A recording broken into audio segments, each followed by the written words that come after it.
நான் ஏமாச்சனி நானும் பார்த்து நேக்கிறேன். கிளாஸ் ஆரம்பிச்சு வந்து எடுத்து பேசினேக்கிறீங்க. நீங்க ஸ்டூடெண்டா இல்ல நான் ஸ்டூடெண்டா? நான் ஆனந்தி, ஒன்னும் பிரச்சனை இல்லை, எல்லாம் மாநிலம் பார்த்து வரட்டுமா?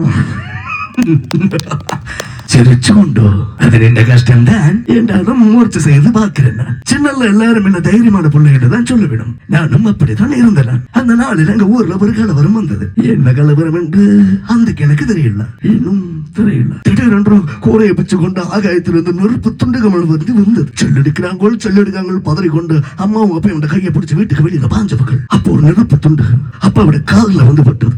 கால் துண்டாப்பட்டது, ஒட்டே ரத்தம். அம்மா என்ன செய்வது என்று குளறி அழுதபடி சேல தரப்பு எடுத்து அவருக்கு காலுக்கு கட்டு போட்டுவது. அப்ப அந்த வழியாக கையில இடும்பு துப்பியும் துப்பாக்கியுமாக வந்த 4-5 பேர் என் அம்மாவை பிள்ளையான கண்ணோட்டத்தோட பார்த்து விட்டார். ஊர்ல எல்லாரும் என் அம்மாவை நல்ல வடிவான மனுஷி என்றுதான் சொல்லுவாங்க. நல்ல வடிவான மனுஷி. அந்த வடிவ அந்த இடும்பு தொப்பிக்காரர்கள் பிள்ளையான கண்ணோட்டத்தோடு அம்மாவை கதற பட்டுக்குள்ள இழுத்து கொண்டு நான் சின்ன விடையும் தானே கையில கிடந்த ஜல்லையெல்லாம் எடுத்து அவர்கள் மேல எரிஞ்சேன்.